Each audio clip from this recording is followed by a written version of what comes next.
ngegama likaJesu Kristu, amen. Bazalwane, asiyeni nje kwincwadi kaDaniel chapter 7, straight to the point. Namhlanje sizofunda ngokwahlulela okwenzeka ezulwini.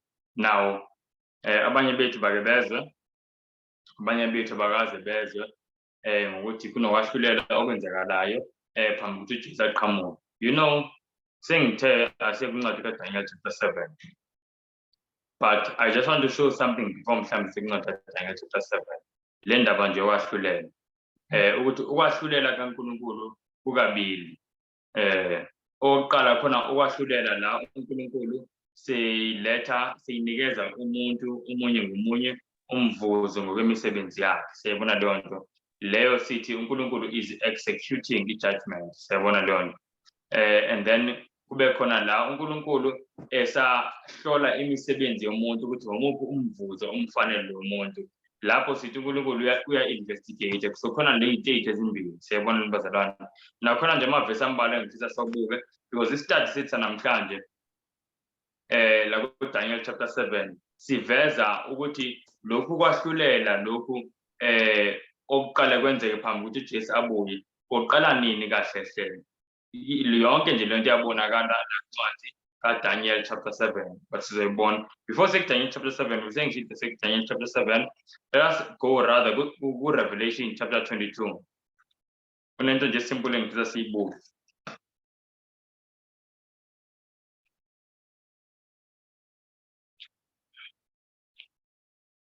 Sambulo 22 sesifile bazalwane.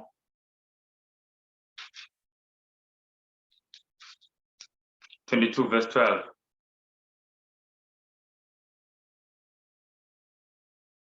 Ngicabanga ngizoyifunda mina. I trust ukuthi sesifikile.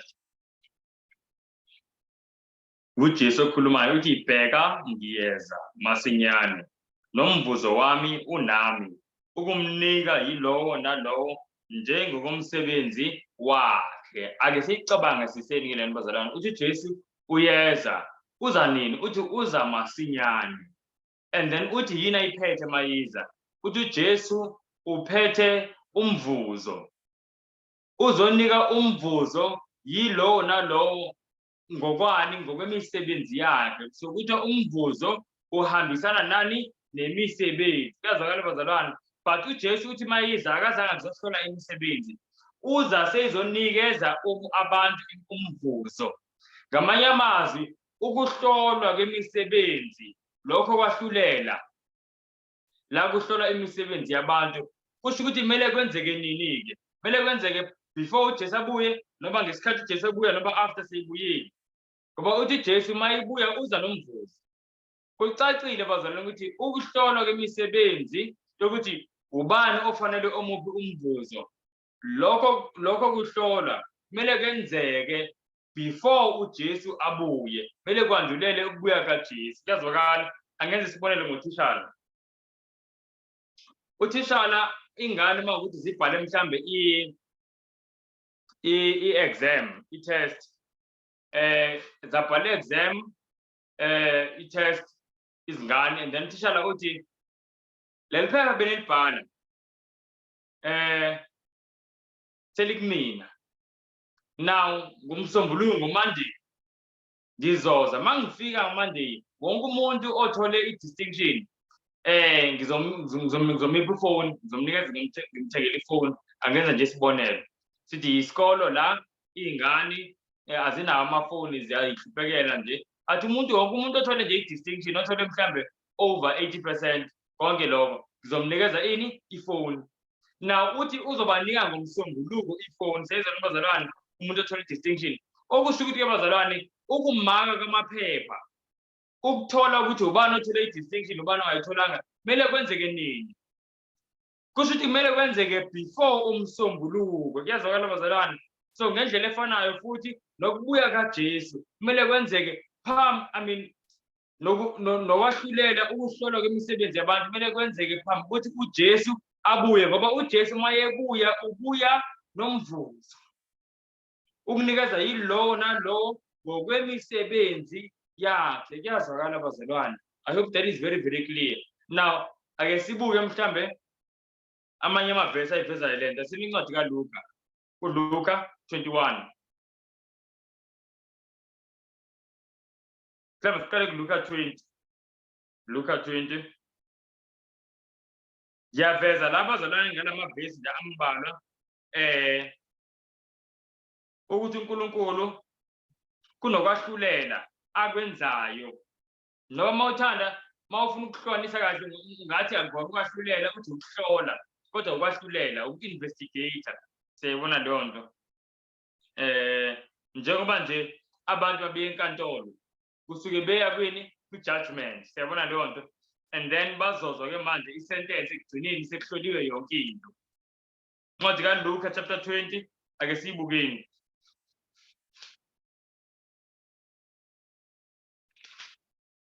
Izocela uSwazi asifundele.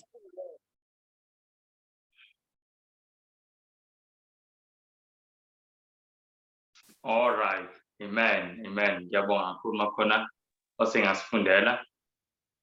Luka 20 verse 35. Okay, bazalwane ukuthula Luka 20 verse 25 or 35. Verse 35. 35. Kepha labo abazakuthiwa bafanele ukufinyelela kuleyo nkathi nasekuvukeni kwabafileyo kabaganwa kabendiswa. Ake simeni lapho. Sizwe kahle ithi kepha labo abazakuthiwa bafanele ukufinyelela kuleyo nkathi nasekuvukeni kwabafileyo kabaganwa bendiswa. Mayikhuluma ngaleyo nkathi ukhuluma ngombuso wezulu uJesu lana. So nayi into engifisa sibuke bazalwane esibuke la kuleli verse kuthiwa phambi kokuthi abantu bafinyelele kuleyo nkathi ngamanye amazwi bamkeliswe umbuso wezulu noba bavuswe futhi ekufeni bathole lolu vuko lokuqala lolu vuko labangcwele. Uthi uJesu phambi kokuthi kwenzeke lokho uthi abantu kumele kuthiwe bafanele. Yayizwa leyo nto uthi kepha labo abazakuthiwa bafanele. Nge-English ithi those who shall be accounted worthy. Seyizwa bazalwane. So ngamanye amazwi abantu phambi kokuthi bavuswe emathuneni njengoba ethi umpostoli Paul icilongo lizokhala ngokuphazima keso ngecilongo lokugcina. Siyabona bazalwane icilongo lizokhala noJesu sokubuya namathuna azovuka. So abantu ekuthiwa bazovuka emathuneni masekhala icilongo abantu ekuthiwa bazokwamukela umbuso kuthiwa lana kumele kuthiwe ngabo bafanele. The English ithi they need to be accounted worthy. Ubani othi bafanele bazalwane uthi bafanele lo mvuzo nguNkulunkulu. Seyizwa lo bazalwane. So ukuhlola kwemisebenzi yabo lokho ukuthi abantu imisebenzi yabo ukubheka ukuthi ngempela baguqukile noma baguqukanga bayinikele kuJesu noma bayinikelanga konke lokho kwenzeka phambi kokuthi uJesu abuye. Mase ibuya uJesu ubuya nani nomvuzo. Uthi bhekana umvuzo wami unami ukunika yilo nalo njengemisebenzi yakhe. So I hope lento clear bazalwane. So ngisho umuntu seyivuka ethuneni mase ivuswa umuntu ethuneni evuswa emhlangabeza uJesu sekuwumvuzo lowo. Seyizwa leyo bazalwane akazi ukuvuswa ethuneni abese abuzwe izinto eziningi. Seyizwa leyo bazalwane. Yingakho iBhayibheli lithi sinommeli. Ukubona mawunommeli mawunommeli awuyiphenduleli kakhulu.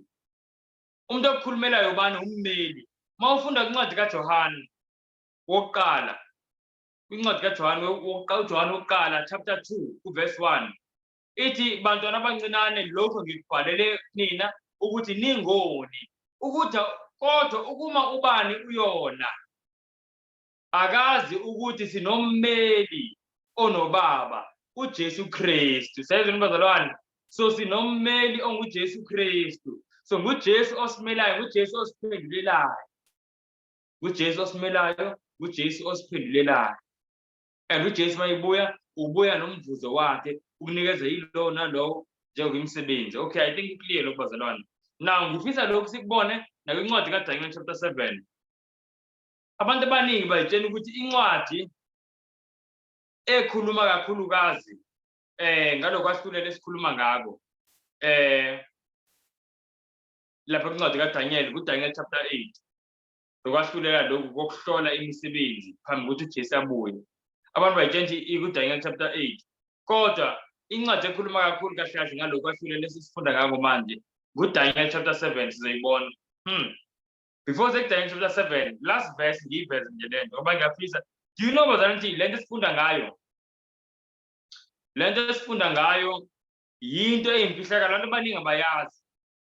Yinto efihlakele kuzo wonke amabandla athi alandela uKristu ukuthi kunokwahlulela nokuhlolwa kwemisebenzi okwenzekalayo phambi kokuthi uJesu abuye. And uSathane wenza ukuthi abantu bangayazi lento ngoba mawuphila uyazi iyakushintsha. Mawuphila uyazi iyakushintsha. Kufana nokuthi umuntu asithi mhlambe angeke ngisibonele. Asithi kuseklasini.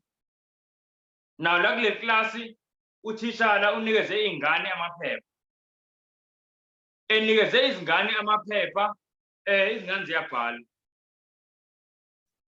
Bazalwane asithi akayitsheni lutho nje ukuthi hayi kuyabhala i-exercise la eklasini. Now abantu abaningi bake babe sesikolweni and abanye bake bayibona izingane zibhebe kanjani esikolweni. If nje ukuthi exercise le laseklasini mawucabanga zingakhi izingane ezizoyenza le exercise. Mhlambe let's say if i-class good, let's say 90%, 10% awuzulenza le exercise. If it's a very good class. Kulo 90% mhlambe abantu abazolenza baliqede. From question 1 to question 10 lelo exercise mhlambe ngo-80%. Futhi kulo 80% mhlambe abantu abazolenza bezimisele kakhulu le exercise. Mhlambe nje u-40%. Abantu babesazi hayi just exercise nje laseklasini yabona nje. Siyayixoxela kumane kuthiwa kumane kubhalwa zonke lezo zinto. So into eyenza ukuthi abantu bangabikho serious kakhulu lana ngoba yazi it's just an exercise laseklasini. Now imagine if ubatshene sewuthatha amaphepha uthi uyazi ukuthi lento beniyibhala bekuyi-final exam yini. Uyazi abaningi bangakhala inyembezi bangathi mem ukuthi awusitshelanga ukuthi final exam ngangasho kanjani. Uyabona nje and ngempela futhi ngeke kube fair. But mawukuthi ingane vele awufisi ukuthi iphase ungakwenza lokho. Seyizwa bazalwane. Now uSathane ufisa nakuthina kube kanjalo. While sisesikhathini manje of a final exam, i-judgment isikhathi esikusona isikhathi se-judgment, but sizokubona lokho kuDaniel chapter 7. Kodwa into uSathane ayenzayo ufuna sizitshela ukuthi i-judgment ile phambili ku-future. La ngempela imisebenzi yethu izovela kuma-record ezulu. Yinto le phambili but manje siphila kuso lesikhathi bazalwane. Siphila kuso lesikhathi and uNkulunkulu ngoba akekho umuntu ofuna bazalwane sisinde njengoNkulunkulu. uNkulunkulu uletha umyalezo namhlanje ukuthi sazi ukuthi ngempela siyi-judgment so that angabikho umuntu ozophila careless yazitshela ukuthi hayi vele leyo nto yinto yale phambili kwi-future. Sayibona bazalwane, wonke umuntu kwi-judgment, wonke umuntu kuyashintsha, wonke umuntu ku-exam. Ukubone ngisho even nengane ehlupha kunazo zonke, ayikho ingane engeke ngiyibone ihlupha ku-exam room. Ayikho. Ingane ziyahlupha ziyahlekisa zingama-class clown zonke lezi zinto, but ayikho ingane engeke ngiyibone izama ukuhlekisa ku-exam. Wonke umuntu umuthi yashintsha mayazi this is the final exam. Fana nase-court makuyi-judgment abantu ba-serious yonke into bazalwane umuthi yashintsha. Why? Ngoba kuyi-judgment. So nathi masiphila ngalo mqondo sikhumbula sisazi ukuthi manje sikwi-judgment esikhuluma ubazalwane. Ukuphila kwethu nokunyathela kwethu kuyoshintsha kakhulu. Kuyoshintsha kakhulu. Nasiveze leli verse kwincwadi kaJude. Kwincwadi kaJude yini engifisa siyibuke. Incwadi kaJude ngifisa sibuke ukuthi uJesu mayebuya lithi iBhayibheli ubuyela Execute a judgment. Nangazi ngesiZulu ukuthi isho kanjani but sizobona manje ngasefunda ngesiZulu manje. But in English ukuthi he is coming to execute judgment upon the ungodly. So judgment where he is coming to execute, not to investigate. Kodwa thina sesiyazi ukuthi uNkulunkulu indlela asebenza ngayo uNkulunkulu, he investigates then I execute. Lokhu indlela asebenza ngayo kusukela kudala. Siyakhumbula kaAdam noEva bengenesonweni before bakhipha ensimini wathi uNkulunkulu wambuza ukuthi ukephi, wathi mayivele Adam wathi wenzeni, kwenzekeni, udlile la, achaze omunye achaze. And then after God has investigated nabo bazibone ukuthi ngempela banecala, uNkulunkulu obanikeza isentence ukuthi hayi nizoxoshwa ke la ensimini, naku futhi okunye niseniyodla manje iy'thukuthuku zomjulukweni konke lokho.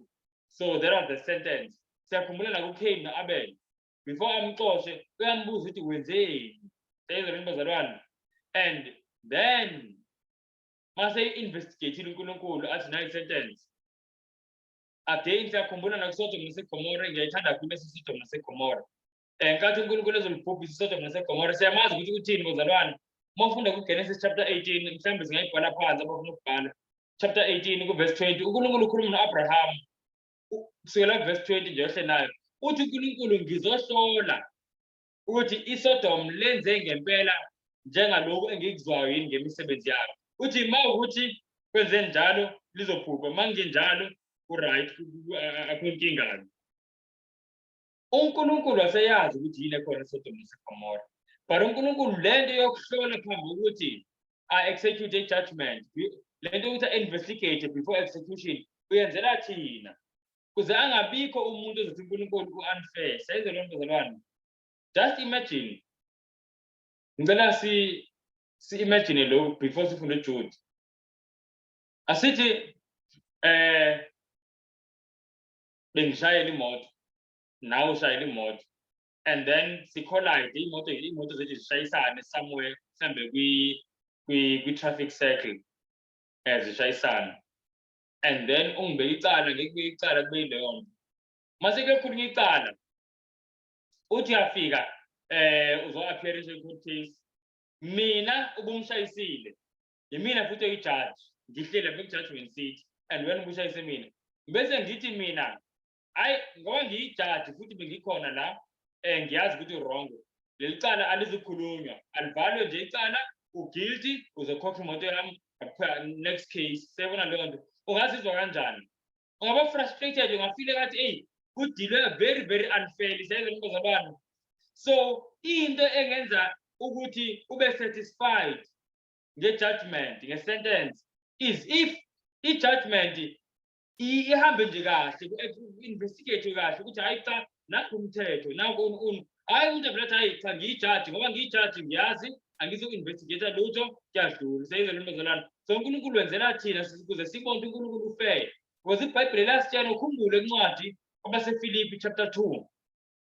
So like verse 5 we all the way to verse 9. Siyatshela ekugcineni verse 9 ukuthi ekugcineni onke amadolo azokhothama kuJesu. Onke amadolo azokhothama kuJesu athi ulungile. So even nabantu abazobe belahliwe icala bazothi uJesu ulungile because bazovezela the results of judgment. Sayize lo bazalwane.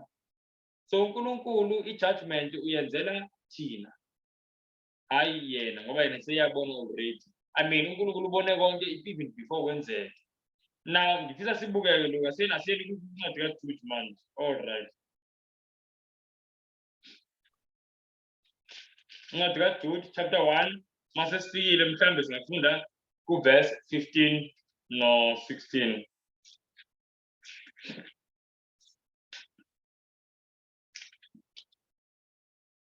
Jude chapter 1 angazi noma mhlambe uma umswazi kumute noba I'm sorry. Verse 15 and 16. mhlambe siqale verse 14. 14. Okay.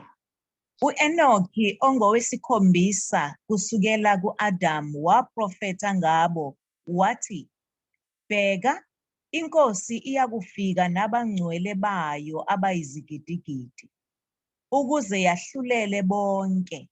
ijezise bonke abangamesabi uNkulunkulu ngenxa yemisebenzi yonke yabo yokungahloniphi uNkulunkulu abadelela ngayo. Nangawo Kodwa onke lana bazalwane amazwi uJesu mayeza uza kuzojezisa nokwahlulela sayizona bazalwane. So nge-English ngithanda kakhulu ithi he is coming to execute judgment sayizona. So into ebengivela sibukele verse ukuthi uJesu maseyiza la emhlabeni uze ne-execution uze nesijeziso ngoba nomvuzo. Kuyazwakala bazalwane akazange kuzohlola. So ukuhlola noma uku-investigate kwenzeka before uJesu abuye. All right. Sesiyibona lento bengiyikhuluma ngalama verse. Sesiyibona manje isiprofeta sikaDaniel chapter 7. Asena uDaniel 7 bazalwane. Na into esiyenza manje uDaniel 7 sizoshesha. KuDaniel 7 sizoshesha. Sizobuka nje i-timing ye-judgment. But sikhumbule ukuthi into ebalekile kakhulu i-judgment it's not ukwazi ukuthi ikhona and futhi it's not ukwazi i-timing yayo ukuthi iqala nini around what time but into ebalekile ukwazi ukuthi yini emele ngiyenze ukuze ngiphumelele judgment sayizona bazalwane ukuze ngiphumelele judgment. That's the most important thing. So 9 sesibhala ngayo. So sobuka manje Daniel chapter 7 sibuke nje ukuthi Daniel chapter 7 yasibonisa ngempela ngale judgment yokuhlola the investigative judgment. And then sibuke ukuthi yini eyosiza ukuthi sime. Ngiyayithanda le ndaba. Asiyekho uDaniel 7. Daniel chapter 7. All right. Athi mhlambe ngiveze ama slides. Let me just show my slides. I think this is the right time for us to share.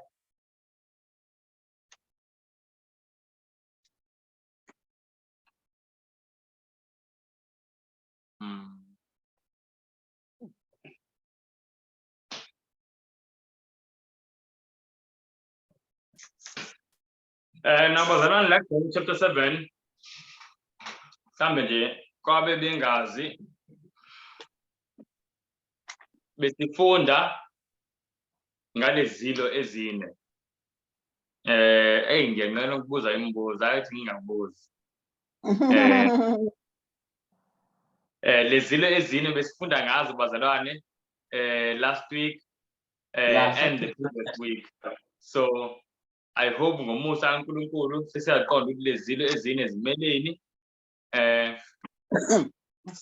KuDaniel chapter 7 ngoba nje ngenxa yesikhathi angizobuza angisho bazalwane angibuzi ngoba angimthembi ukuthi ngizophendula cha ngenxa yesikhathi uyisikhathi lezilo ezine kuverse 17 siyaziswa ukuthi lezilo ezine ezinkulu uDaniel azibonile zimele ini amakhosi noma imibuso eyakuvela emhlabeni. Siyabona lonto and siye sabona futhi bazalwane nazi nje osokuqala bekuyingonyama siyakhumbula enamaphiko yakhishwa amaphiko yathathwa futhi nenhliziyo yengonyama yanikeza inhliziyo yomuntu kusho ukuthi yaseqala uba weak lo mbuso lo seqala uba weak. Esesibini isilo kwakuyibhere esiphethe imbambe ezintathu emlomeni kathiwa asidle inyama eningi. Lezilo ziyalandelana so lana imibuso elandelenayo kuze kube umbuso wokugcina ozoba khona lapho kuzobuya khona uJesu ukhona lo mbuso. So nangowesibini umbuso bekuyibhere. Owesithathu bekuyingwe enamakhanda amane nezimpiko ezine eveza ukushesha kwezinto. Lembuso ngizoyisho by the imeleni le ingonyama lesidlule kuyona ingonyama imele iBabylon bazalwane. Imele iBabylon lo mbuso lo and last week sakuprova lo ukuthi imele iBabylon ngempela. Lwesibini ibhere lona limele umbuso wamaMede namaPersia. Owesithathu umele umbuso waseGreece. Elinye igama elisetshenziswayo la eBhayibhelini kuthiwa umbuso waseJapan. Umbuso waseGreece lamakhanda amane amele inkosi ezine ezizothatha umbuso mhla ushona inkosi yakhona yokuqala uAlexander the Great. Impiko lezi zimele ukushesha noba ispeed uAlexander the Great owanqoba ngaso umhlaba nje wonke kahle kahle. And you know Alexander the Great wathi seyiminyaka ewu-32, just but 32, washona ena-32, around 32 lapho. Waseyinqobe umhlaba wonke, sewuyena ubusa yonke indawo kusukela ko-Egypt uya ko-Europe uya ko-Asia. It was amazing ngempela. And uyambona lo muntu is just but a child ngempela, unala ko-30 kodwa une-control yomhlaba wonke. Kuthiwa indlela ababeshesha ngayo namabutho wakhe, kuthiwa it was amazing ngempela. So uNkulunkulu wathi mayisibonisa lo mbuso ungakaveli, wasibonisa ngey'mpiko ukuthi uzoshesha. Lo wesine umbuso bazalwane umele ini? IRoma. Siyakhumbula umele umbuso waseRoma, umele umbuso waseRoma. Siyakhumbula ukuthi emva kwalesilo sesine yini enye yaqaphelekisisa. Siyayibona la ku-top left corner. Siyabona ukuthi kunophondo olubi, ngoba lana kwisilo sesine kube yisilo sesine, kube manje ekuhambeni kwesikhathi isilo sesine sihlukane sibe izimpondo eziyishumi. Siyayibona leyo nto njengoba besifunde nancwadi kaDaniel chapter 2 ukuthi umbuso waseRoma uyabusa ubuse kufike isikhathi la udivayideka khona. Kuyazwakala bazalwane. So umbuso waseRoma kufika la udivayideka khona, uqale udivayideke umbuso waseRoma uhlukane kabili, kube u-Eastern no-Western Rome. Siyabona leyo nto. Kodwa ngokuhamba kwesikhathi ugcina umbuso wase-Western Rome udivayideka into 10 kingdoms. And ngempela mawufunda incwadi kaDaniel 7 ku-verse 23 siyatshela ukuthi le impondo lezi eziyishumi zimele imibuso eyishumi noba amakhosi ayishumi ayovela kulo mbuso. Siyabona lo bazalwane. So siyabona la kule impondo kuvela iRome seyidivayidekile, and then ithi mase idivayidekile iRome kuvele olunye uphondo. Now lokho angikufundi kula kuDaniel chapter 7 ukuthi kuvela olunye uphondo. Mhlambe ake siyibuke le ndaba yophondo. Asele kuDaniel chapter 7. Daniel chapter 7. Sekuqala nje ku-verse 8.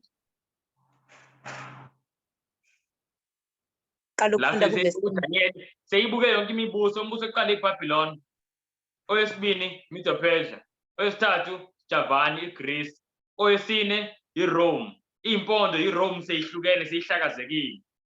Manje uDaniel kunento emenza ukuthi abukisise kakhulukazi lolu phondo oluncane oluqhamuka sekuhlakazekile umbuso waseRoma. Asibukeni ke bazalwane, verse 8. Verse 8, Daniel chapter 7. Ngabuka izimpondo, bheka, kwavela phakathi kwazo olunye uphondo oluncane, okungaphambi kwalo ezintathu, nezimpondo zokuqala zasimbulwa. Futhi bheka, kulolo phondo kwakukhona amehlo anjengamehlo omuntu, nomlomo okhuluma izinto ezinkulu. Amen. Nabazalwane, kuvela uphondo oluncane, and then liyachaza ukuthi lunjani. Emva kwalolu phondo oluncane yini enyayibonayo uDaniel ilandelayo? Asibukeni verse 9 no 10. Verse 9 no 10. Ngisabheka kwabekwa izihlalo zobukhosi, kwahlala omdala wezinsuku.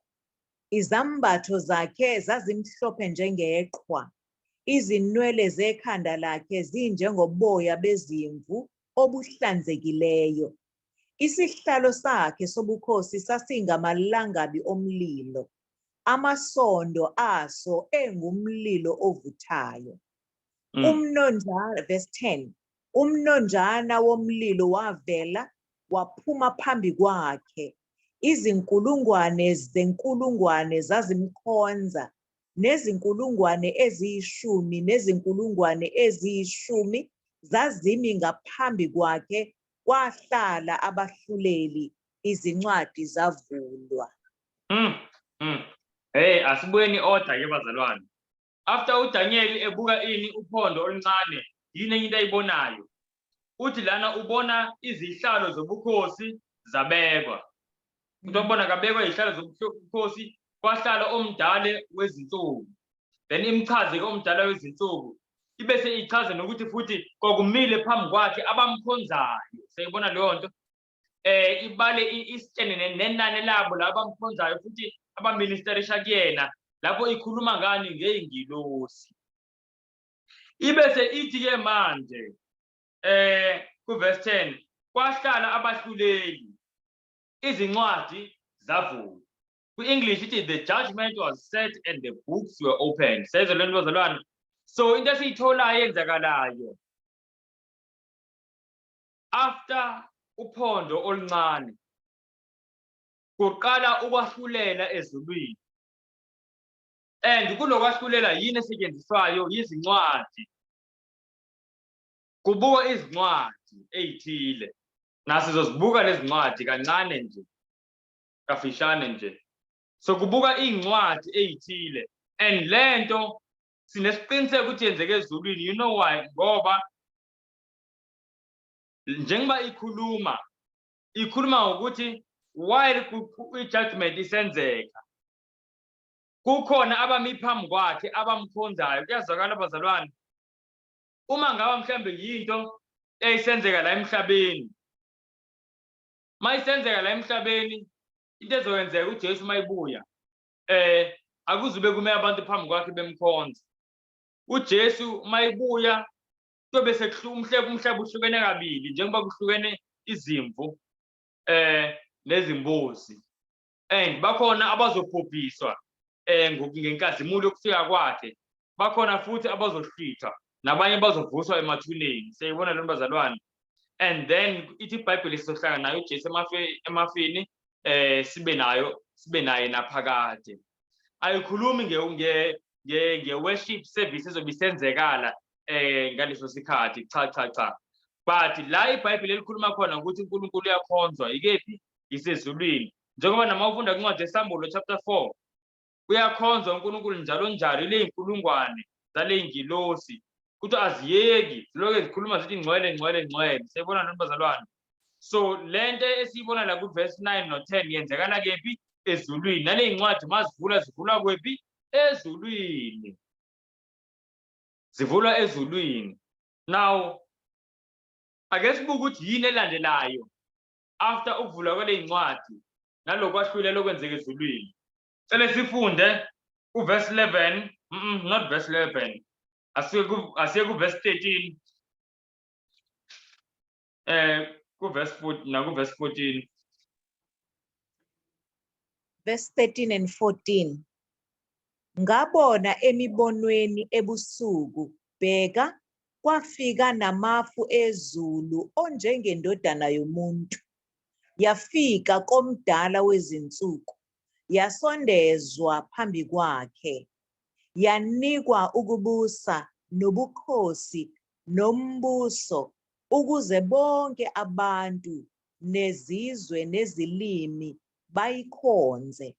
Ukubusa kwayo kungukubusa okuphakade okungayi kudlula nombuso wayo yiwo ongayi kuchithwa. Amen. Oh, bazalwane, amen. Ngicela ukubuza, ngicela abazalwane yazi sihamba kancane. Mhlambe singa-unmute. Uverse 13 makhuluma ngendodana yomuntu efika ngamafu. Lana ikhuluma ngani? Masicabanga ikhuluma ngani? Ngokubuya Verse kwenkosi. 13 bazalwane. Singa-unmute nje umuntu aphendule ngalokho akucabanga. The second Khuluma coming. ngokubuya kwenkosi uJesu. Angezwa?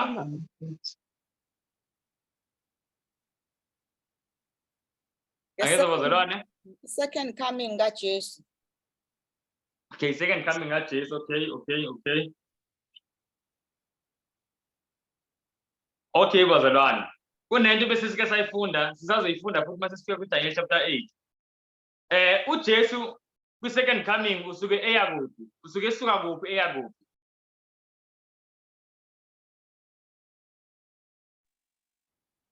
Wayisuka endaweni engcwele, endaweni engcwele. Imali ngifuna ukubuza kwi-second coming uJesu mase ibuya kwesibili. Okay. Usuke esuka kuphi eya kuphi? Ngiphendule nje ngendlela elula yazi wazona ningesabe ayikho trick. Usuke ezulwini ezemhlabeni. Amen. Usuke ezulwini eza kephi emhlabeni. Uzolanda ibandla lakhe ngisho kunjalo. Amen. Now ngicela siqaphelisise-ke la ku-verse 13. Kuthiwa lo onjengendodana yomuntu ukuthi wabonakala njengoba ehamba ngamafu uya kuphi? Asifunde verse 13 futhi. Ngicela uphinde usifundele futhi. He came to the Ancient of Days, to God. Yebo, uyabona lana akushiyo ukuthi uze emhlabeni kodwa kuthi uze komdala wezinsuku. Omdala wezinsuku. Kubonakala emboneni ebusuku ukuthi uDaniel bheka kwafika namafu ezulu onjengendodana yomuntu. Yafika komdala wezinsuku yasondezwa phambi kwakhe. Lana uJesu ubonakala hayi esondezwa ebantwini la emhlabeni. Kuthiwa ubonakala eya komdala wezinsuku. Now uverse 9 no 10 siyatshela ukuthi yini bese ihlale phansi. Bese kuhlale phansi ini izihlalo zobukhosi. So kunesihlalo uJesu ayohlala kusona naye. Yini eyenziwayo? Kuthiwa kuvulwe incwadi ukwahlulela kaqala siyizwa nomzalwane noma ithi kwahlala abahluleli beka iplural hayi umuntu oyedwa. Sayibona nomlazi bazalwane. Now omuphi omunye umehluleli okukhulunywa ngaye ngaphandle komdala wezinsuku naku kubonakala ngena uJesu. Naku kubonakala ngena uJesu. So la uverse 13 awukhulumi ukubuya kaJesu la emhlabeni. Ukhuluma kahle uverse 13 ngoJesu esuka kwelinye igumbi ezulwini engena kwelinye. Njengoba sake safunda ukuthi ezulwini kunendawo engcwele i-sanctuary. Sasifunde nge-sanctuary. I-sanctuary la emhlabeni, indawo engcwele la emhlabeni yayihlukene kabili. Yayinendawo engcwele nendawo engcwele. Nasezulwini kunjalo. Kunendawo engcwele nendawo engcwele. Kwi-sanctuary esemhlabeni umpristi wayengena nsuku zonke kwindawo engcwele. Wayengena nsuku zonke indawo engcwele. Kodwa kwindawo engcwele wayengena kawodwa ngonyaka. Wayengena ngosuku lokwahlulela. Lwaziwa njengesuku lokubuyisana. Lwalusuku lokwahlulela ngoba yilapho kwakudecide kwakunqunywa khona ukuthi ubani ozoba ingxenye ozoqhubeka kuba ingxenye yabantwana bakaNkulunkulu amaSirayeli. Ubani futhi ozonqunywa. Ubani ongeyabasaba ingxenye yabantwana bakaNkulunkulu. Usuku lalulodwa nje. Usuku lokwahlulela malufika umpristi omkhulu wayengena kwindawo engcwele. Now nalana kuthi incwadi kaDaniel ku chapter 7 ku verse 13 iveza uJesu engena endaweni engcwele elandela ubaba wakhe. Yazi bazalwane, yazi ngifuna ukukhuluma enye into. Lento ngizoyikhuluma ngizoyiprova namhlanje. Kodwa ngicela siyibambeni. Uyazi ukuthi uJesu ngesikhathi esuka la emhlabeni qeda kubethelwa wavuka. Bese wayezulwini. Maye ezulwini uJesu wahlala ngasekunene kwesihlalo sobukhosi kababa wakhe. Ngisho njalo iBhayibheli. Kodwa uyazi ukuthi wahlala endaweni engcwele ezulwini hayi endaweni engcwele. Now uDaniel uveza lana isikhathi lapho umdala wezinsuku uyamuva kwindawo engcwele uya kwindawo engcwele. And then kuvela nendodana seyimlandela futhi naye seqala ini ukwahlulela. Umunye uzobuza athi awu ngazi kanjani ukuthi umdala wezinsuku naye umuvile abengaloku ehleli lapho njalo. Kulula bazalwane.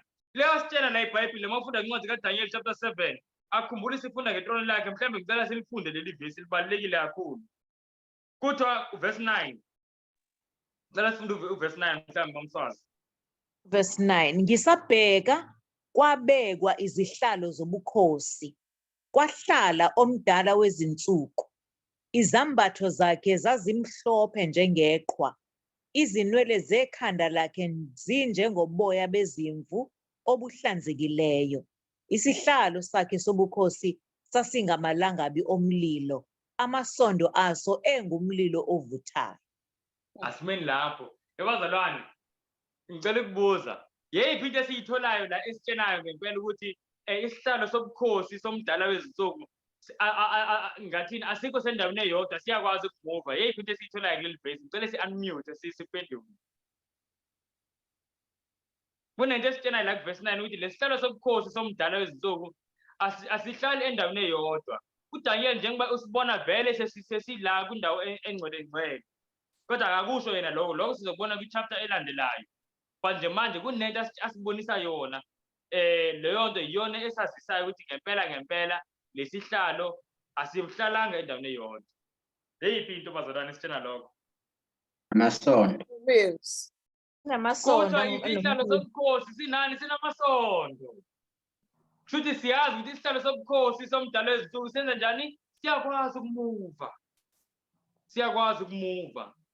So la ku verse 9 no 10 kubonakala umdala wezinsuku engena kwindawo engcwele. And into eyenzakalayo manje ungathi kuqala umsebenzi omusha, kuqala ukwenzeka into ebengayenza. Ngisho sayibona lo bazalwane ngoba kuthiwa zavula izincwadi okusho ukuthi ibingaqali lento yokwahlulela. Bekungahlali abahluleli. Angisho kanjalo sayibona bazalwane ku verse 9 no 10. So ngathi kuqala iphase entsha yomsebenzi yomdala wezinsuku noJesu. Now uJesu uyabonakala naye emlandela omdala wezinsuku bazalwane. And into eyenzakalayo lapha ukwahlulela. uJesu mase kuphelele lokwahlulela, inkana uJesu ezokwamukeliswa ke manje umbuso nabantu abasembusweni noba abantu ama-subjects we-kingdom yakhe abangcwele. Siyayibona leyo nto. Verse 14 yasitshela akwazi ukuthi uJesu ungapheli lo msebenzi wokwahlulela amukeliswe abantu bakhe. Ngoba uJesu phela mase ibuya siyakhumbula ukuthi ubuya nani? Ubuya nomvuzo. Kumele kube sekahlulelwe zabhekwa iy'ncwadi ukuthi ubani othola umvuzo okanje nakanje. Kuyazwakala bazalwane. Now asifunde ku verse 14 ukuthi uJesu mase yiza komdala wezinsuku yini agcine seyitholile. Verse 14. Okay, mhlambe for i-continuity asiqale futhi again ku verse 13 simbone ukuthi uJesu ku verse 13 akaze emhlabeni uya komdala wezinsuku. Verse 13 to 14. Verse 13, ngabona emibonweni ebusuku bheka, kwafika namafu ezulu onjengendodana yomuntu. Yafika komdala wezinsuku, yasondezwa phambi kwakhe. Yanikwa ukubusa nobukhosi nombuso ukuze bonke abantu nezizwe nezilimi bayikhonze. Ukubusa kwayo kungukubusa okuphakade okungayi kudlula, nombuso wayo yiwo ongayi kuchithwa. Amen. Siyabona bazalwane. So uJesu mayefika wamukeliswa ini? Umbuso. uJesu umbuso uthola mase kudlule lo msebenzi wokwahlulela. Seziphenyiwe iy'ncwadi avela amagama. Kwaba khona amagama amukelwayo, kwaba khona amagama arejectwayo njengoKhayini naye ukuthi wareject. And konke bazalwane kuncike ekuthini thina lo mnikelo uJesu asenzele wona ukuthi adele izulu nobuhle balo ngenxa yethu siwuthathe kanjani. uKhayini wayefundisiwe ngeprovision eyenziwe uNkulunkulu ngenxa yezono zabantu ukuthi uNkulunkulu ube nomusa omangalisayo lapho abazali bakhe bekumele ngabe bafile khona. uNkulunkulu wathi cha, kuzofa iwundlu elingenacala. Wafundisa ukuthi uKhayini leli wundlu leli likhomba kwindodana kaNkulunkulu engenacala ekuzomele ngelinye ilanga yehle izofela izono zabantu. u-Abeli yamthinta yamhlaba lento kakhulu ukuthi kungathi ngecala lethu sisonke mina nabazali bami kodwa kufe indodana kaNkulunkulu engenacala, okuyiyona esitshelile ukuthi akungadliwa la kulesithelo. Ukuthi bazalwane wamangala uAbeli ngothando olumangalisayo lukaNkulunkulu, ukuthi onganecala angeza azofela abanecala ukuze abanecala baphile. Yamthinta kakhulu lento, wathi Nkosi, khuluma inceke yakho ilalele.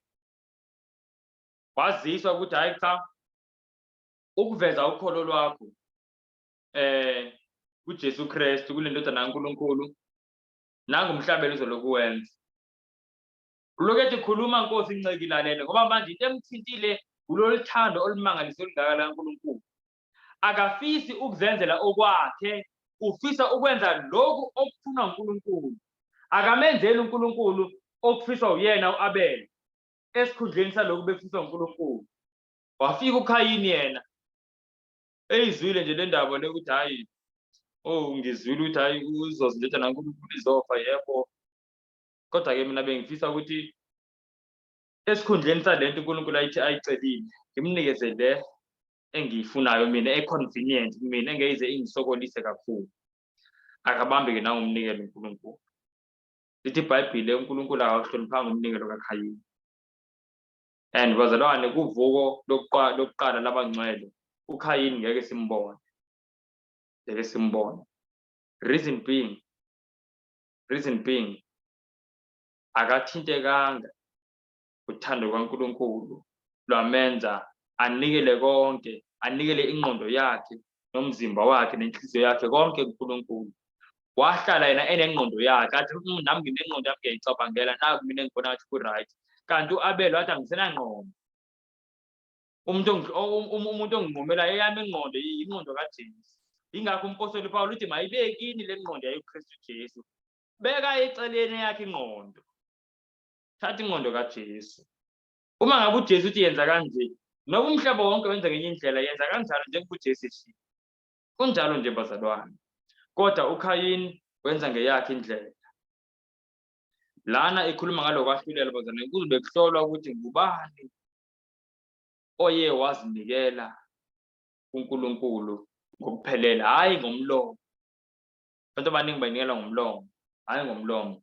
Now ake sibukeni iy'thombe kwi-sequence yama-events. So nasi isilo, nazi impondo eziyishumi ekhanda lazo, siyabona? Nalo uphondo oluncane, verse 8 lo. Emva kophondo oluncane, nazi iy'ncwadi ziyavula, kubonakala omdala wezinsuku. Izenzo zabantu ziyavela phambi kwakhe. Kahle kahle thina indlela esizovela ngayo ezulwini sizovela ngokwerekhodi. Yabona nje ngeBhayibheli liyasho ukuthi wonke umuntu uzoma phambi kwe-judgment seat kaKristu. Isho kanjalo iBhayibheli kwincwadi yamaRoma chapter 14 verse 12. Ithi sonke sisazoma. Indlela esizoma ngayo sima ngomsebenzi yethu. Lapho into esuke eyisho ukuthi imisebenzi yethu isazohlolisiswa. Yonke imisebenzi umuntu ayenzile. So esho lokho, so imisebenzi yethu iyithi uqobo, ngoba lapho akulotshwanga kuphela imisebenzi, kulotshwe ngisho imicabango kule ncwadi. Ake siyibuke le ncwadi, asibuke incwadi eyodwa mhlawumbe bazalwane. Bengithe sizibuke lezi ncwadi.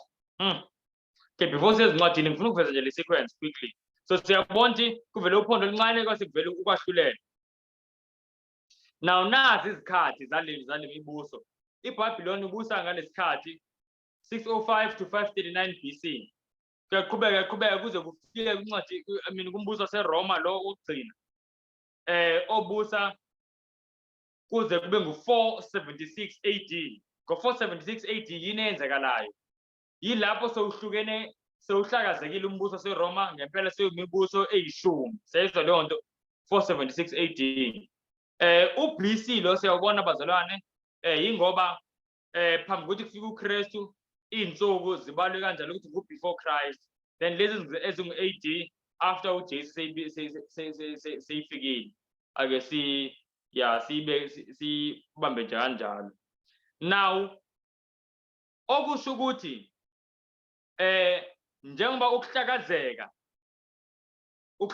kweRoma kugcina sekwenzeke ngo-476 AD. Sitholile ukuthi emva kokuhlakazeka kweRoma yini evelayo uphondo oluncane angisho. Uphondo oluncane and sabona last week ukuthi lavela ngonyaka u538 AD. Last week okunye sakubona ukuthi lolu phondo oluncane limele ini bazalwane? Umbuso waseRoma ibandla angathi umbuso nje ibandla mbuso angibeke kanjalo. Ibandla mbuso iRoman Catholic Church. Ingakho ukuthi lolu phondo lwahlukile kuzo zonke ezinye impondo ngoba leli phondo lona lali umbuso liphinde futhi libe ibandla, whereas lana amanye amaphondo ayimbuso nje kuphela, political kingdoms kuphela. Lona it was religious and political. Sikubukile lokhu last week bazona sihlala kona nangama identifying marks mhlambe kumuntu ozobe ebuka isifundo lesi for the first time kodwa sisuhlala kona la indlela esibone ngayo ukuthi lolu phondo yileli bandla leli Roman Catholic Church ama identifying marks la. Now lona libusa kuze kube nini? Last week safunda ukuthi liyaqala ukubusa lama ubuka la kule map kule timeline ngonyaka u538 AD. And then umbuso uyaphucwa futhi ngo1798 seyizolona bazalwane kuthiwa lithola inxeba. Thola inxeba noma ingozi ngiyinxeba kambe ngesiZulu kodwa nje cishe inxeba. So ngo1798 kuyayeka ukubusa. So leli phondo luqhubeka leminyaka engu1260 years sayibona bazalwane. Now lithi iBhayibhile after ama activities ololu phondo yini eyenzakalayo? Yini eyenzakalayo bazalwane? Nayi uqala ukwahlulela. So ukwahlulela kumele siku-expect lokhu kokuhlola imisebenzi yabantu phambi kokuthi uJesu abuye. Lokho kwahlulela kumele siku-expect ukuthi kuqale after unyaka u1798 ngoba ngokwesiprofeto kuqala after lolu phondo selivelile lenza lokho likwenzayo. Sayibona leyo nto. Kuthiwa liyaqhubeka until ufike omdala wezinsuku. Sayizolona bazalwane. So I think ngiveze nje le order. Oh, and then verse 14 sibonile kuDaniel chapter 7 verse 14 la uJesu mase iqeda ngena endaweni engcwele la siya komdala wezinsuku emva ukuthi uphele umsebenzi okwahlulela lapho ezobe esahlulela nomdala wezinsuku. Emva ukuthi kuphele lo msebenzi uJesu uyabuya uzolanda ibandla lakhe. Umbuso wakhe ongasayi ukuchithwa lisho kanjalo iBhayibheli verse 14. So kule sequence yama events eveza nguDaniel into yokugcina eyenzakalayo ngokubuya kaJesu Kristu. And siyakubuka bazalwane ukuthi ukwahlulela kwenzeka before uJesu Kristu abuye kwenzeka ezulwini. Siyibona leyo nto yamangalisa ngempela. So nayi sequence yama events ake siyibuke. La ngibhale khona eside in order of events. So umbuso wokuqala iBabylon number 1, number 2 iMedo-Persia, number 3 iGreece, number 4 pagan Rome. iRoma ngamanye amazwi lingahlakazi. Ngathi pagan Rome, imperial Rome into yodwa. And then number 5 upapa papal Rome, Catholic Church, uphondo oluncane. Siyabona leyo nto. Emva kophondo oluncane yini? Investigative judgment, ukwahlulela lokho kwenzeke ezulwini phambi kokuthi uJesu abuye. And then okugcina nguJesu uyabuya. Siyabona lento bazalwane. Singayikhohle nayi order ke siyithola kwincwadi kaDaniel. And indlela le order ebaluleke ngayo uyazi ukuthi uDaniel uyayiphinda phinda. Mawubuka la on the left we-screen ngiveze emavesi la uDaniel lokho eyiphinda phinda the same order. Asike sisiye kuwona ngifele sifundeni futhi. Asiyeni kuDaniel chapter 7 verse 19 to 22.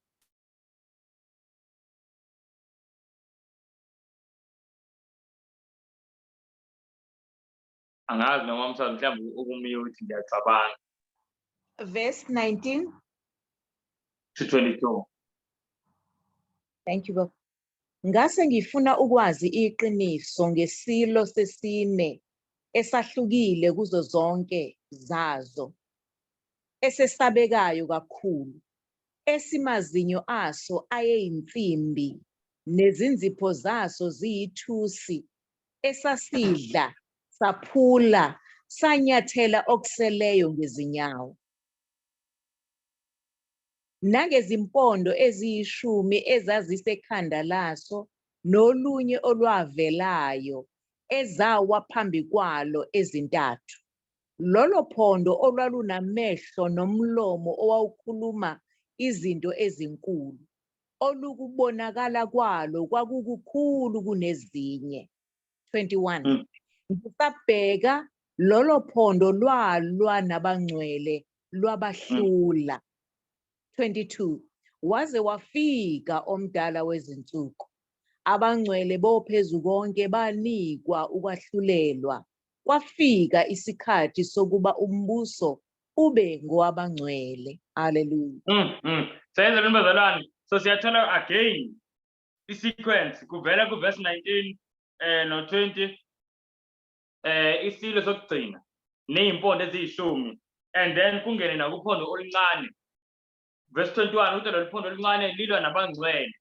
Emva kokuthi lilwa nabangcwele nangu omdala wezinsuku uyafika, but esibonile le phezulu ukuthi ufika kuphi endaweni engcwele kuqala ukwahluleka. Sayenza lembazalwane.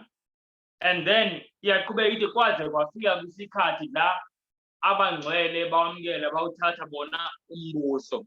So same order nazi nezithombe. So verse 21 utha lolu phondo lulwa nabangcwele yintushisi. Siyabona leyo nto yintushisi. Sake sakhuluma last week ngale ntushiso le iyayibuhlungu kakhulu. Abantu beshushiswa ibandla laseRome, Roman Catholic Church. Bazalwane, ngifuna uyiphinda le nto. You know, umhlaba esiphila kuwo mumbi. Usathane bazalwane uyiqili kabi, uyasifihla. Leli bandla leli esikhuluma ngalo liyayifihla ligqoka into ezimhlophe. Uphaphu ugqoka into ezimhlophe, akaqalanga namhlanje ugqoka into ezimhlophe. Sukela ngalesa sikhathi kushushiswa abangcwele bayigqoka into ezimhlophe. Na kunabantu abazitshela hayi ibandla laseRoma lisishintshile. Uyazi ukuthi uNkulunkulu ibandla laseRoma mawufunda incwadi yeSambulo chapter 13 ulifanise nesiphi isilwane? Ulifanise nengwe. Mawufunda incwadi yeSambulo chapter 13 ulifanise nesilo esiyingwe. Na kungani elifanise nengwe uNkulunkulu kunazo zonke izilwane? Kunento ebefuna ukusibonisa yona uNkulunkulu. Ingwe into ekhulunywa ngayo eshiwo eBhayibhelini ngengwe ukuthi ingwe ayishintshi.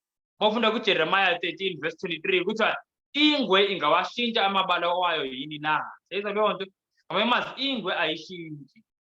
Ayishintshi ingwe. Ingwe ayishintshi. So bazalwane Roman Catholic Church ayishintshi. So masibona engathi kukhona ukuzwana phakathi kwamabandla naleli bandla. Mele sazi ukuthi yiwona lamabandla ashintshile, akushintshanga lona, alishintshi leli bandla. Into namanje esavimbile ukuthi lezi zinto esiyibona la esithombeni zingenzeki. Ukuthi abantu abakhuluma izinto ezifana nalezi engiyikhulumayo bengabulawa. Yingoba leli bandla alika amandla leli lalinawo aphucwa. Siyakhumbula sifunda nje manje ngivezela ukuthi kwenzakalani 1798. Yabo 1798 amandla aphucwa. Upope wathathwa wafaka ejele iGeneral kaNapoleon Bonaparte igama laye nguBethier ngo-1798. Pope angene ejele washonela lapho eFrance. Ukakhetha omunye upope kodwa wathi seyivele ekhetha omunye upope wabe uGeneral lo kaNapoleon Bonaparte seyishilo ukuthi iRome is no longer under the rule of i-papers. Amanye amazwi ayisaphathwanga ngupope, seyidemocracy, seyirepublic futhi abantu bajabula kanjalo. So inxeba elatholwa ileli bandla ukuthi lalahlekelwa leli bandla amandla alo apolitical, ngamandla alo ombusazwe, political power yayiluza. Kodwa iBhayibheli likhuluma ngesikhathi la leli nxeba lizophilisa. Sisazofunda ukuphilisa inxeba bazalwane, siye ezikhathini ezinzima. Ingakho kubalulekile sizifunde lezi prophet very thorough. Siz understand. So libandla lishintshi bazalwane. Njalo nje mangiveza lezi zinto ngiyathinta kakhulu mangibuka ukuthi kunabangcwele igazi labo lachitheka. Yet kunabangcwele manje futhi abafuna ukubuyela kulona leli bandla, abafuna ukuzwana naleli bandla. Hayi bazalwane. Yebo, angisho ukuthi wonke umuntu okuleli bandla ungusathane. Cha. iBhayibheli liyacacisa ukuthi baningi abantwana bakaNkulunkulu abakuphi abakuleli bandla eRoman Catholic Church. Lisho kanjalo iBhayibheli mawufunda incwadi yeSambulo chapter 18 Ku-verse 4 ithi phumani kulo bantu bami. Seyizwa leyo nto, phumani kulo eBhabhiloni. So ngabantwana bakaNkulunkulu kodwa basendaweni wrong. Seyizwa leyo nto, so baningi abantwana bakaNkulunkulu abakuleli bandla. So singathi masibona abantu abakhonza iRoman Catholic Church noma bagqoka i-uniform yakhona sibabuke ngamehlo ukuthi waze usathane lo yilona cha. Bonke abantu asibabuke ngenhliziyo enhle, ngenhliziyo emhlophe. Kodwa lona ibandla nezimiso zalo sazi ukuthi bazalwane kakhulukazi uPhapha yi-representative kaSathane la emhlabeni. Representative kaSathane la emhlabeni. Now bengiveza nje order of events sengivele ngadigress ngoba lento abantu abaningi bayakhohliseka mayebona uPhapha evele ey'ndabeni ngathi ugeza iy'nyawo zabantu kwathini. Sathane unjalo uma ufunda kuncwadi KomaseKorinte besibili chapter 11. KomaseKorinte besibili chapter 11 verse 14 kuthiwa ungamangali ngoba ngisho naye uSathane imbala uyaziveza eyingilosi yokukhanya. Seyizwa leyo nto bazalwane, kuthiwa ngisho uSathane imbala mayiqhamuka akaqhamuke ney'mpondo. NguSathane owenze abantu bamdwebe ongathi ney'mpondo kanjeya. Akekho uSathane ombone eqhamuke ney'mpondo. uSathane ufika ngendlela ongathi uza uphethe ukukhanya. uSathane mayizokhohlisa abantu akavela afike igcwele iy'mpondo. Yazi abantu makukhulunywa ngomphiki Kristu, nge-Antichrist, balindele ukubona isilwane esithile esiney'mpondo esolomane sivela lapha ku-TV. Abantu bamazi kahle uSathane. uSathane bazalwane uyayifihla and uzenza lento abantu ke bayilindele. Disguise. Now sifundile sibonile lana kula mavesi ukuthi emva kwey'ntshutshiso naku la uBethiel ezolanda lo Phapha yabo le ngubo ayigqoka ngo-1798 lesa sagqoka namhlanje ingubo ezimhlophe. Mathi siyabuka lo mlisi ogqoke ingubo ezimhlophe la ukuthi akubonakali kahle nje la kule sithombe esidala. And then after lokho kwahlulela futhi asibuke the other order, and then kubuye uJesu abangcwele bayothatha umbuso. So yi-order lesibonayo kumele ihlale bazalwane thina bona sibuke nje the red words. Kuqala uPhapha wenza izinto azenzayo, mase siphelile isikhathi sakhe kungena ukwahlulela. Mase kungenile ukwahlulela lokho kwenzeka ezulwini, uJesu uyabuya. uNkulunkulu uyayiphinde kokugcina lento. uNkulunkulu uyayiphinde kokugcina. Yasibukeni Daniel chapter 7 verse 25 no 27. Then sesiqedile ngale order le. Bengifuna nje siyibone nje iloku irepeateka. So 3 times uNkulunkulu uphinde the same order. Acela sifunde verse 25 kuma verse 27. Verse 25 to 27. Iyakukhuluma amazwi ngophezukonke, ikhathaze abangcwele bophezukonke. Iyakuhlosa ukuguqula izikhathi nomthetho. Bayakukhashelwa esandleni sayo kuze kube yisikhathi nezikhathi nengxenye yesikhathi. 26. Kepha abahluleli bayakuhlala basuse ukubusa kwayo, kudliwe, kuchithwe kuze kube sekupheleni. 27. Umbuso nokubusa nobukhulu bemibuso phansi kwalo lonke izulu kuyakunikwa isizwe sabangcwele bophezukonke. Umbuso wakhe ungumbuso ongunaphakade, yonke imibuso iyakumkhonza imlalele. Amen. Again, verse 25 siyatshena izinto ezizokwenzeka kulolu phondo. Siyatshena bazalwane ukuthi kuyakhuluma amazwi ngophezukonke. Blasphemy, sasikhulumile blasphemy. Lana sasaveza sasithembe ukuthini ukuhlambalaza. Naku ezenza uNkulunkulu ehleli phakathi kwamakherubi. And futhi siyatshena la ku verse 25 ukuthi izokhathaza nabangcwele bophezukonke. Nala iy'ntshutshiso futhi bazalwane iy'ntshutshiso nje ziningi impela. Kuthiwa futhi izohlosa ukushintsha nomthetho nezikhathi zophezukonke. Siyakhumbula sifunda bazalwane ukuthi umthetho kaNkulunkulu usabalulekile namhlanje. covenant elisha linomthetho ubhalwe enhliziyweni sokugcina ngothando hayi ngokwesaba yabo sisizwa ngomoya kaNkulunkulu ingakho mawufunda kwincwadi yamaRoma chapter 8 verse 4 umpostoli uPaul uyasho ukuthi angazi uyibeka ngesiZulu kodwa ngizoyisho nje nge-English it is that the righteous requirement of God might be fulfilled by us who walk not after the flesh but after the spirit. So uthi umthetho kaNkulunkulu uzogcwaliswa yithi esihamba ngokomoya hayi ngokwenyama usho kanjani impostoli uPaul and uze asho ukuthi ingqondo yomuntu ongaphendukanga uthi iyalwa noNkulunkulu uthi the carnal mind is enmity against God because it is not subject to the law of God. So umuntu who's not subject to umthetho kaNkulunkulu othi hayi umthetho kaNkulunkulu anamthetho akudingeki umthetho ubokwazi nokuthi uba carnal lo i-carnal mind leyo amaRoma lawo chapter 8 verse 7 siyabo. So the carnal mind is enmity against God for it is not subject to the law of God neither indeed can be.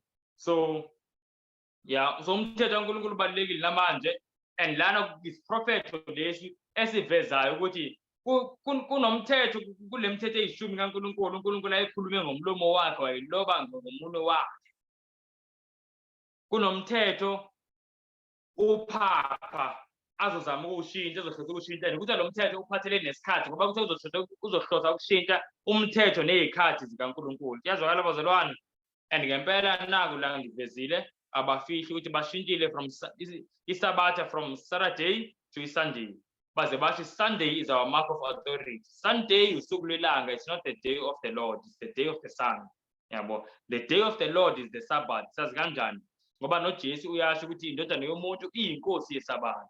Sayizwa lento bazalwane. So usuku lakhe uJesu yisabatha. So I think lokho clear. Yini elandelayo according to lama verse after lo mbuso sowenze konke lokhu verse 26 uthi kuzohlala ini abahluleli kuhlala abahluleli again little horn yenza into eyenzayo kuhlala abahluleli verse 27 uJesu seyabuya umbuso unikezwe abangcwele sayibona leyo nto nayi order bazalwana again the red words papal Rome babhubhisa abangcwele bashintsha umthetho bahlambalaza uNkulunkulu kodwa lubekiwe usuku la kuzohlala abahluleli and then after sekuphelile leyo nhlalo yabahluleli ukubuya kwesibili kaJesu Kristu. Now into esiyibonile bazalwane namhlanje bazalwane ukuthi ukwahlulela akona phela lokhu uJesu maseyibuya seyibhubhisa ababhubhayo seyithatha abamkhonzayo cha ukwahlulela iqale kuhlolwe kuhlolwe imisebenzi yabantu impilo zabantu bese la emhlabeni abantu ingilosi ziyaloba ezincwadini zezulu ukuthi ngosuku oluthile wenze ukuthi omunye umuntu angangaboni umakhelana angangaboni abantu basekhaya bangangabona konke lokho kodwa ukhona obonayo. And bazalwane uNkulunkulu bazalwane ayikho into angayibuki yino kuneverse engifisa silibuke before sivale but nje ngifuna sibone lento esiyifundile sifunde lokho ukuthi kunowahlulela okwenzakalayo ezulwini before Jesu abuye. Now into esibonile kuDaniel chapter 7 is that lo wahlulela kwenzeka after 1798 kodwa before uJesu abuye. Now asikayiboni date la kuzoqalwa khona kodwa kune date ekhona esizofunda ngayo kulezi zifundo ezizayo mase sifunda ngoDaniel chapter 8. But into esiyibonile manje ukuthi ukwahlulela kuyenzeka before Jesu abuye and lo kwahlulela kwenzeka nini after 1798 kuyazwakala bazalwane.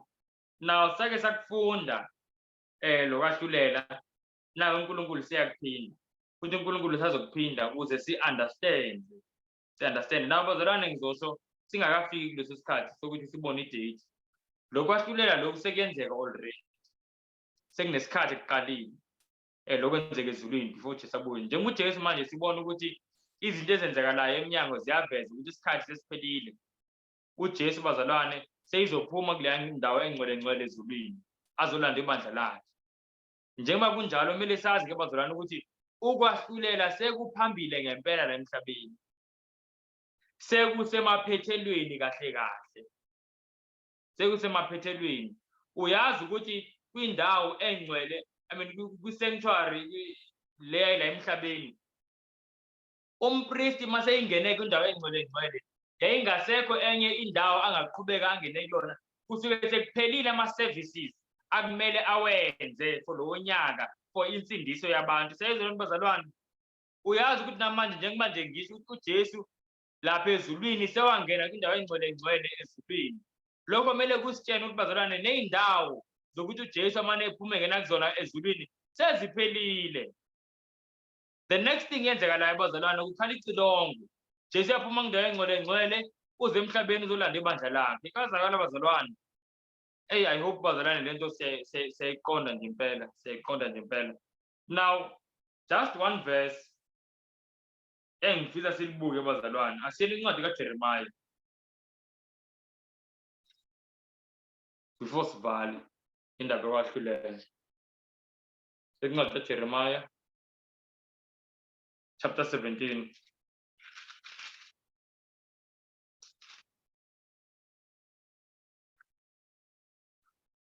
You know, if verses last year, but there's something like Jeremiah chapter 17. ngoba bazalwane uma ngaba siyakwazi konke kunye esikufundile kodwa le into esiyibuka manje asiyazi futhi asiyenzi. Lonke lolwazi esinalo i-information nje kuphela ngeze isisize siyophupha nalo ulwazi lolu. But nayo into ebalulekile ukuthi siyiqonde. Jeremiah chapter 17, let's do verse 9 or 10.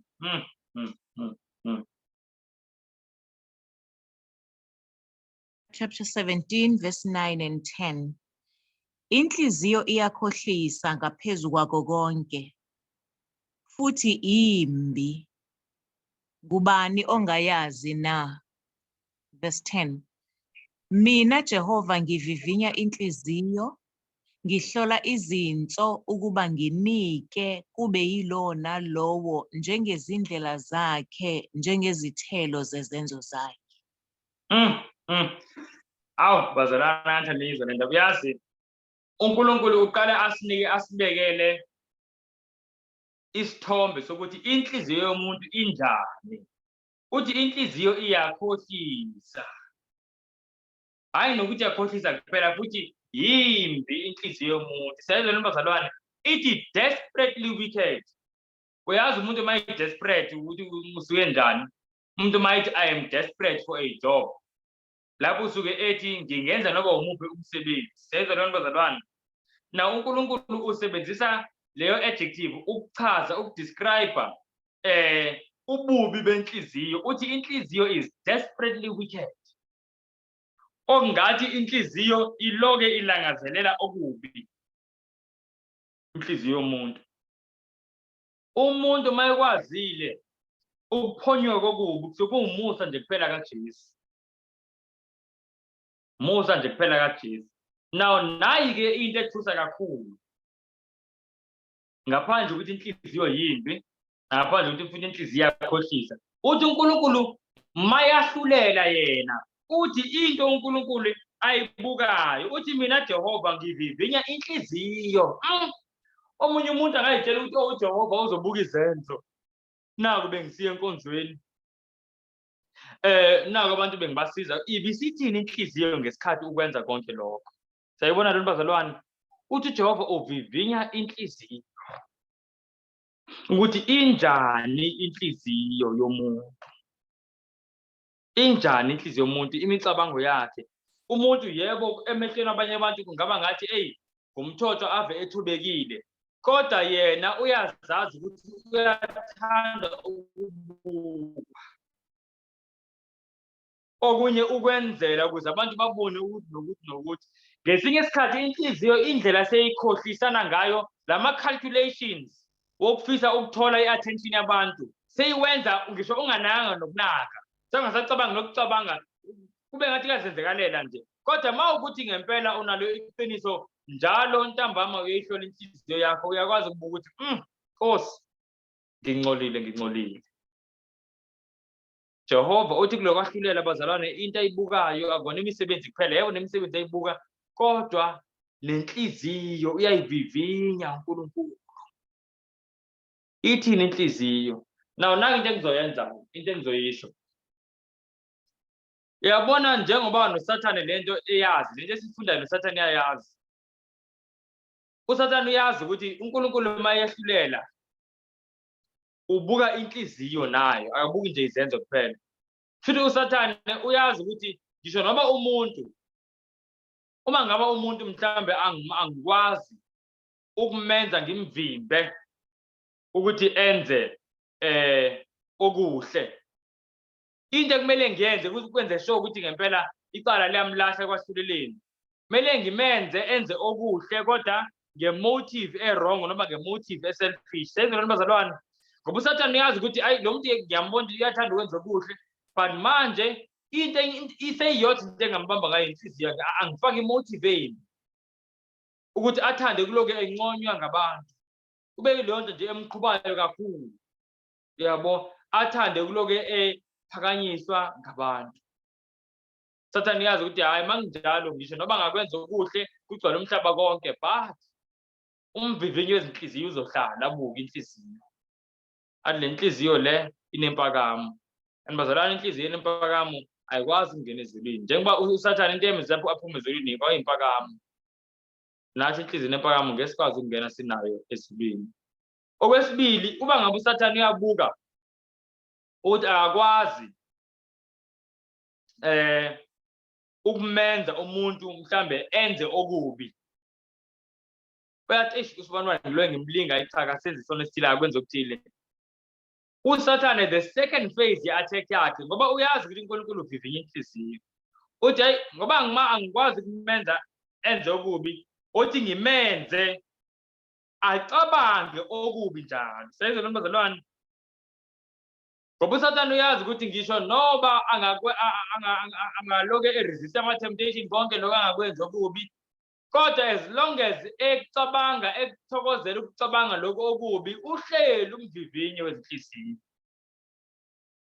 eyibona inhliziyo nabazalwane uNkulunkulu njengoba ivivinya inhliziyo kungabi ngathi kuthina hayi uNkulunkulu ufuna ukuthola nje any excuse ukuthi asivalele izulu cha akekho umuntu ofuna ukuthi singene izulu njengoNkulunkulu mawufunda incwadi kaLuka chapter 12 Luka 12 verse 32 uthi uJesu ningasabi mhlambi omncane ngoba kuyisifiso sikaBaba wenu osezulwini ukuninikeza umbuso yazi uJesu ngaleso sikhathi wayikhuluma ngezinto ezifana nalezi sikhuluma into ezisabisayo abafundi bacabanga ukuthi shuthi mhlambi uNkulunkulu engaba mhlambi akafisi ukuthi uthole umbuso uthi cha ningesabi uyafisa kakhulu so since bazalwane uNkulunkulu efisa ukusinikeza umbuso kodwa sinale nkinga yenhliziyo uNkulunkulu usinikezile isolution mawufunda incwadi kaZechariah chapter 13 verse 1 yiyo le solution ake siye kuyona le ncwadi egcina Zechariah chapter 13 verse 1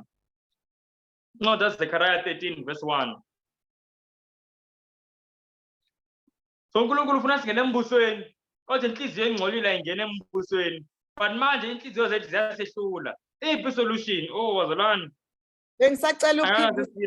bengisacela uphinde ivesi lika Luke 12 uthe uLuke 12 but 32 thank you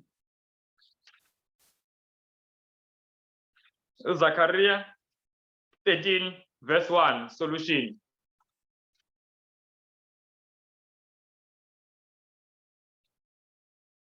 Sesifikile Zechariah 13 yes, verse 1 Ngalolo suku kuya kuba khona umthombo ovulelwa izono nokungcola kwendlu kaDavide nabakhileyo eJerusalem. Sibambeni lapho ukuthi ngalolo suku lukwenzekani bazalwane kuya kuba khona umthombo ozovulelwa ini izono nokungcola sezona bazalwane endlini kaDavide and lo mthombo bazalwane siyazi wavulwa uJesu elenga esiphambaneni kodwa umthombo uvulelwe ini izono nokungcola ayikho bazalwane into egeza inhliziyo ngaphandle kwegazi likaJesu nothing but the blood ayikho into engageza inhliziyo yomuntu ngaphandle kwegazi likaJesu now eBhayibhelini mawufunda uyothola ukuthi igazi liphinde futhi kuthiwe yimpilo mawufunda kuncwadi kaLevi 17 verse 11 kuthiwa igazi ukuphila kwenyama siyabona leyo nto so indlela igazi likaJesu lisigeza ngayo igazi likaJesu limele nempilo kaJesu so masifuna ukugezeka kumele bazalwane sihlale sifunde ngempilo kaJesu sijule ngempilo kaJesu asikajuli ngalolu hlobo kumele sijule ngalo bazalwane ngoba uyazi ukuthi ngisho nokungcola kwenhliziyo yami ngeke ngikubone mawukuthi angihlalanga ngajula ngenhliziyo kaJesu uyazi ukuthi igazi likaJesu okuyimpilo kaJesu icleansing liqala kanjani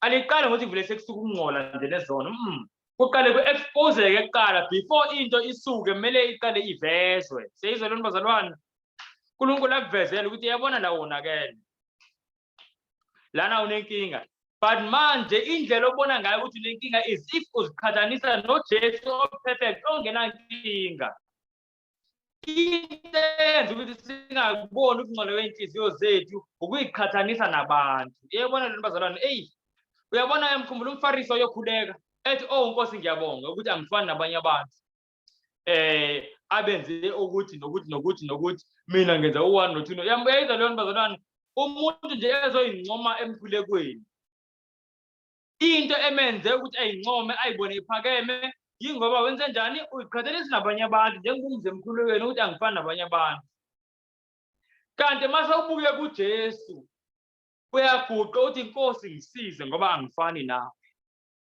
Nkosi ngisize ngoba angifani nawe bazalwane uJesu ujulile yabona nje this week leli veke elidlulile into besifunda ngayo nje ngomusa kaJesu yabona bazalwane ngabona uJesu ngempela this is the man of ages ake this is the desire this is the need yomhlaba wonke masikhuluma ngoJesu nasi isidingo somhlaba wonke bazalwane ukukhuluma iqiniso yabo uJesu isimilo sakhe bazalwane sihle siyamangalisa and uSathane i-effort yakhe this is his studied effort ukwenza sure ukuthi abantu abahlali bajule ngoJesu bacabange bafunde ngoba uyazi ukuthi umthombo owavulwa for izono nokungcola ngumthombo wegazi and igazi yimpilo the life of flesh is in the blood yabo so there is no cleansing ngaphandle kokuthi bazalwane sihlale ngempela ey'nyaweni zikaJesu sihlale bazalwane sidlinze kakhulu ngoJesu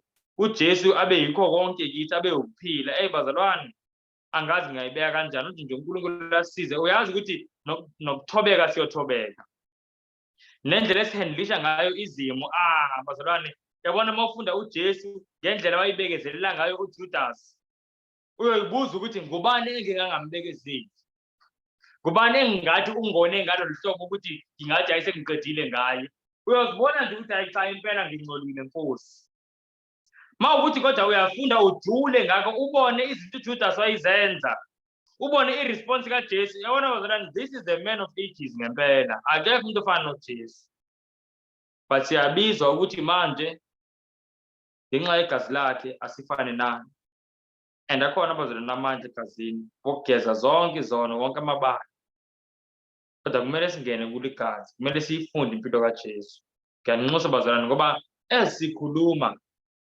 sebahlele bahlulela incwadi zivuliwe amagama ayamukelwa amagama ayakhiswa singazitshenti bazalwane sizothi sinamagqubu sinabantu esingabathetheleli sinabantu esingabathandi sibe singafani noJesu ekudileni nezimo kodwa somehow somewhere elami igama lizotholakala lihleli nje lingakhishwanga encwadini yokuphila ngeke kwenzeke bazalwane akwenzeki so asisize kakhulu uNkulunkulu asisize kakhulu uNkulunkulu ukuthi sifane noJesu kakhulukazi sihlolisise inhliziyo ngingajabuleli nje izenzo ukuthi hayi ngisenze ukuthi njalo makushona ilanga makuqala futhi usuku ngihlole inhliziyo yami Nkosi lokhu bengikwenza izolo lokhu bengikukhuluma ibithini inhloso yami Nkosi ngihlanze emoyeni ngihlanze Nkosi angifisi ukucabanga ngisho kuwe ngihlanze Nkosi ake sivale ngomkhuleko Nkosi enothando olumangalisa kakhulu siyakubulela ngesifundo siphe sona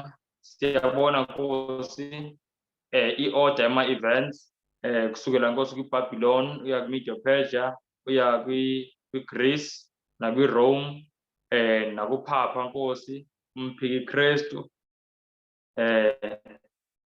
siyabona Nkosi okulandelayo kwahlulele okwenzakala ezulwini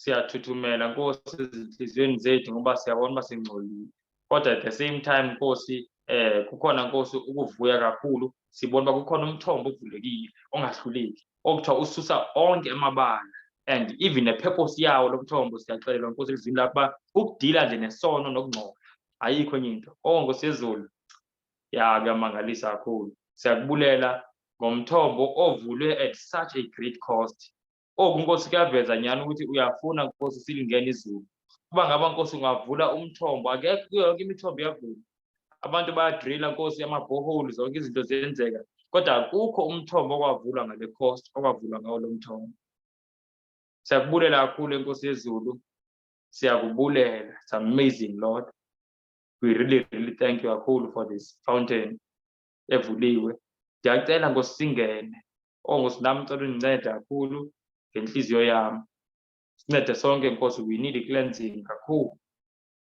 sizihlolisise esikuthethayo emndenini yethu emisebenzini emphakathini emabandleni ekuhlaleni yonke indawo Nkosi sincede siqaphele masibona ukungcola sikuzise kuye ngoba sikwazi ukuzihlamba nceda kakhulu Nkosi yezulu sicela konke ngegama likaYesu Kristu amen